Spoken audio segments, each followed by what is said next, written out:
What's going on, everybody? Alright, this is going to be my first video on little towing tips. I want to start off with something really simple, really, common sense. Truck organization. A lot of guys, they're like, well, that makes sense because you should be organized. A lot of guys out there is just, you ride around and you see a tow truck loading a car up. The guy's digging through his box, trying to pull out a strap or a chain. He pulls out a strap, pulls out a chain, and 4 or 5 other things come out with it. That's just unorganized, unprofessional. But anywho, there goes one of my boss's father's company's trucks. But yeah, truck organization, I'll get right to it here. You got to have a neat, organized box. This is the driver's side toolbox that I've done on truck 3. A lot of guys, if you got the money and the ability to, I would love to be able to get In the Ditch Pro Series toolboxes. They look amazing. I've watched videos and looked in magazines and stuff like that. I wouldn't know what to do if I had some In the Ditch boxes. I mean, they're crazy looking. But for majority of the guys out there that have a truck that's already built, or they can't, spec out a truck because of how much they are, In the Ditch knows they have good products. They're proud of their products. They're not cheap products because they build them very good, it looks like. So, yeah. All right. What I got here. You can go to a lot of convenience stores, gas stations, or even a bottling plant if you have one in your area. Most of the time, they'll give you some of these things because they have tons of them. I actually acquired these at a bottling plant. I towed a vehicle over there, and they probably had 2,000 or 3,000 of them just sitting there. So the guy was like, yeah, man, grab you 4 or 5 of them if you want them. I was like, wonderful. But what I got here, I got my 2 skates, cat litter, for when the cats go poop. I'm just kidding. No, I keep my oil dry in that. Those containers there work great for oil dry. It keeps everything, together. I got my wheel straps and ratchets. I got my snatch block here. This right here was actually like a 1 liter, 2 liter bottle crate. So it works out really good. You can keep all your ratchets. We use the chain tail ratchets, and then I got my wheel lift ratchet right there. But they work really good, for keeping everything together but separate at the same time.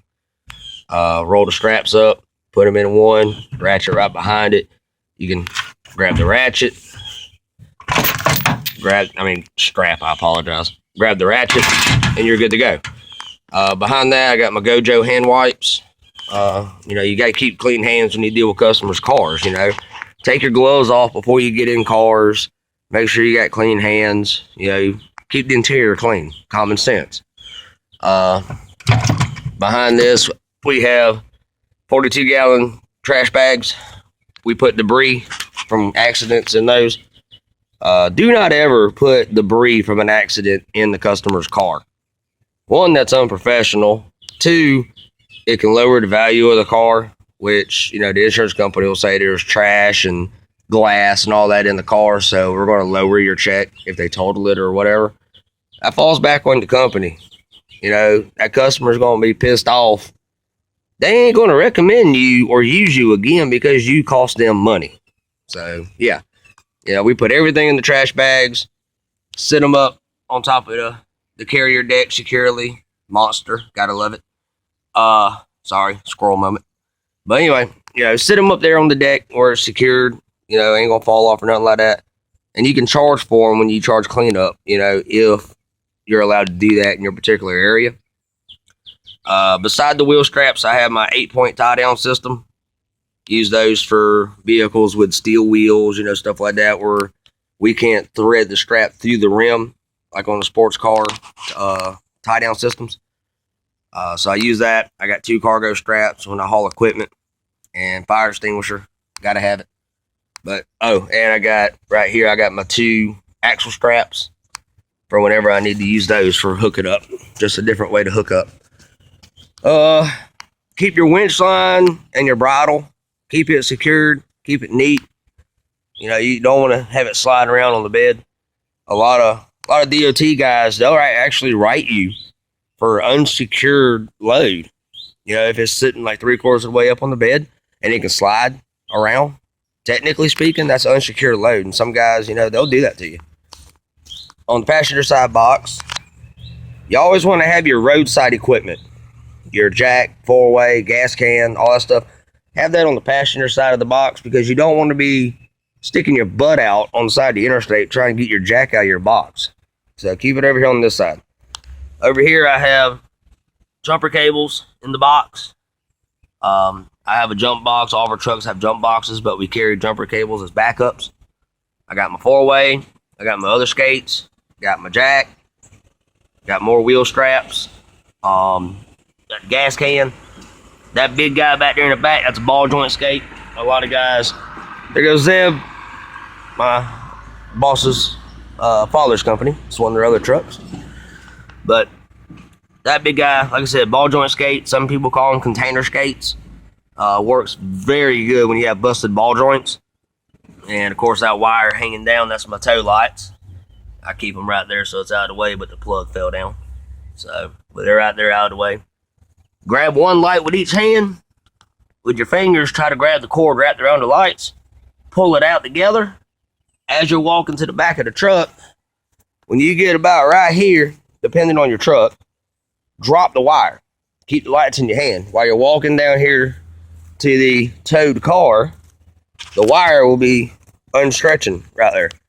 So, most of your car carriers, the tow light hookup is on the passenger side of the truck.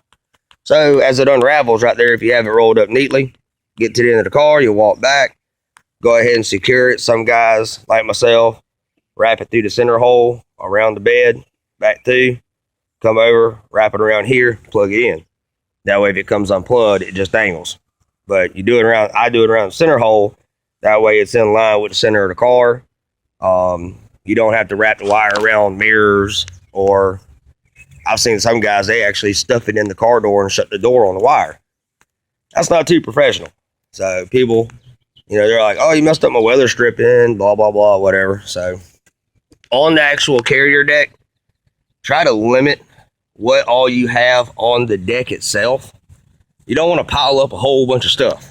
You know, you got a big old mess of chains. When you grab one chain, the grab hook most likely will grab another chain, which grab another chain. So it's a little unorganized right now, ironically, but I got my fifth wheel puller, which for whatever reason is not coming out. All right, I'll sit that off to the side. Stay there. My broom handle, I just worked a wreck this morning and kind of stuck it right there. So I need to put that back in the box. But on the carrier deck over here, I have a J-hook tie down and safety chain. This is a combination J-hook chain.